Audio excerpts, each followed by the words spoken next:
आदरणीय मेरे प्रिय दोस्तों और भक्तों, आपके समक्ष महाभारत के इस वृतांत में एक नया वृतांत लेकर हाजिर हुआ हूँ। दोस्तों, यह वृतांत उस समय का है जब पांडवों को वनवास 12 वर्ष और अज्ञातवास 1 वर्ष का हो जाता है।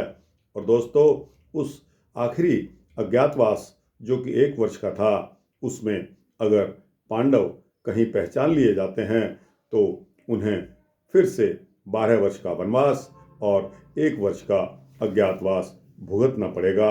ऐसा इस शर्त में इसलिए था क्योंकि दूसरी बार भी न्योता देने पर युधिष्ठिर ने द्यूत का जो न्योता था वह स्वीकार कर लिया था, और द्यूत का न्योता स्वीकार करने के पश्चात वह फिर द्यूत हार गए थे, जिसके तहत उनको वनवास भोगना पड़ा। अब वनवास में आकर अर्जुन को दिव्य अस्त्रों की प्राप्ति किस प्रकार होती है, आइए इस सूक्ष्म वृत्तांत में देखते हैं। दोस्तों, ज़्यादा से ज़्यादा 6-7 मिनट का यह वृत्तांत होने वाला है, अतः आपसे निवेदन है कि बने रहिए इस वृत्तांत के अंत तक मेरे साथ। दोस्तों, आपको पता चल जाएगा कि अर्जुन को दिव्य अस्त्रों की प्राप्ति किस प्रकार हुई। तो दोस्तों, आइए बिना समय गवाए इसको शुरू करते हैं। दोस्तों, जब पांडव वनवास पर जाने की खबर ऋषि व्यास को पता चली तो ऋषि व्यास उनसे मिलने आए। उन्होंने पांडवों को सलाह दी कि वनवास पूरा होते ही कौरवों के साथ आपका एक घमासान युद्ध होना निश्चित है, इसलिए आप लोग अभी से उसकी तैयारी को शुरू कर दें। अर्जुन, तुम कैलाश पर्वत पर जाओ और कठोर तप करना। कठोर तप के करने से भगवान शिव को प्रसन्न करके आप उनसे दिव्य अस्त्रों की प्राप्ति कर सकते हो। दोस्तों, ऋषि व्यास की आज्ञा को मानकर अर्जुन कैलाश पर्वत की ओर चल पड़े। चलते चलते वे हिमालय की तराई में पहुंच गए और वहां से गंधमर्दन पर्वत श्रृंखलाओं को पार करते हुए इंद्रकुल पर्वत पर पहुंच गए। यहाँ पर उनकी भेंट इंद्र से होती है। दोस्तों, इंद्र से विदा लेकर अर्जुन शिव की आराधना में कैलाश पर्वत पर चले जाते हैं। वह कठोर तप शुरू कर देते हैं।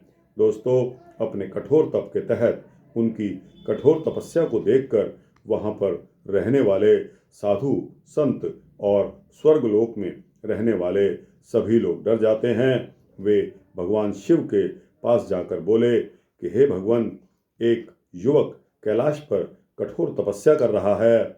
उसके कठोर तप का प्रयोजन हमें समझ में नहीं आ रहा है। आप शीघ्र ही उसकी मनोकामनाओं को पूर्ण करें। भगवान शिव ने उत्तर दिया कि आप लोग चिंता मत करें, मैं आज ही वहां जाकर उनकी संपूर्ण मनोकामना को पूर्ण कर दूंगा। इसके पश्चात शिव जी ने अर्जुन की परीक्षा लेने की एक योजना बना ली। वे पार्वती के सहित वहां आ गए और उन्होंने आखेटक यानी कि शिकारी का रूप धारण कर लिया। शिकारी का रूप धारण करने से फिर उन्होंने अपनी माया से एक जंगली सुअर द्वारा अर्जुन पर हमला करने की योजना बना ली।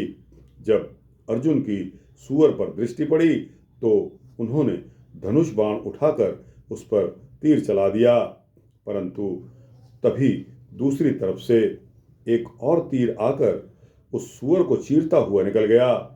अर्जुन को गुस्सा आ गया। अर्जुन ने गुस्से में भरकर सोचते हुए पूछा कि ऐसा धनुर्धारी कौन है जो मेरे शिकार पर आक्रमण कर रहा है। उसमें साहस है तो वो सामने आए, ऐसा अर्जुन ने बोला। अपने सामने आखेटक को उसकी पत्नी को देखकर अर्जुन ने आखेटक को युद्ध के लिए ललकार दिया और उस पर एक के बाद एक कई तीर छोड़ दिए, लेकिन उनके तीर बीच में से ही वापस लौट आते थे। बहुत देर तक दोनों में मुकाबला चलता रहा। जब अर्जुन थक गए तब अर्जुन ने पूछा कि हे महानुभाव, कृपया बताने का कष्ट करें कि आप कौन हैं और इस सुनसान जंगल में स्त्री को साथ लेकर क्यों विचरण कर रहे हैं।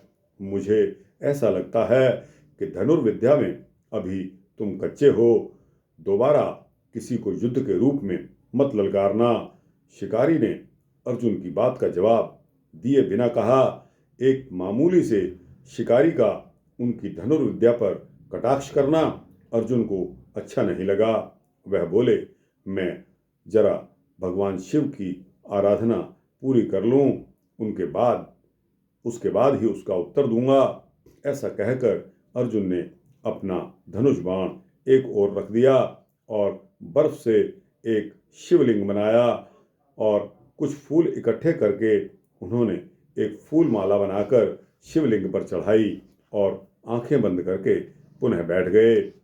कुछ समय के पश्चात जब अर्जुन ने आंखें खोली तो एक चमत्कार देखा कि उन्होंने जो फूल माला शिवलिंग पर चढ़ाई थी वह उस शिकारी के गले में पड़ी हुई है। अर्जुन को इतना समझते हुए देर न लगी कि शिकारी और कोई नहीं वरन भगवान शिव हैं। वह हाथ जोड़कर उनके चरणों में झुक गए और बोले, अब मैं समझ गया हूँ कि जंगली सूअर का नाटक आपने मेरी परीक्षा लेने के लिए ही रचा था। यदि मैं परीक्षा में सफल रहा हूँ तो कृपया अपने वास्तविक रूप में मुझे दर्शन दीजिए। अर्जुन के भक्तिभाव और आस्था तपस्या से प्रसन्न होकर भगवान शिव अपने वास्तविक रूप में आ गए। वे अर्जुन को उठाते हुए बोले कि अर्जुन उठो, मैं तुम्हारी तपस्या और तुम्हारे निष्कपट व्यवहार से बहुत प्रसन्न हूँ। मैं तुम्हें वरदान स्वरूप दृष्टि देता हूँ जिससे तुम अपने शत्रुओं पर विजय प्राप्त कर सकोगे। इसके अलावा पशुपतास्त्र भी देता हूँ।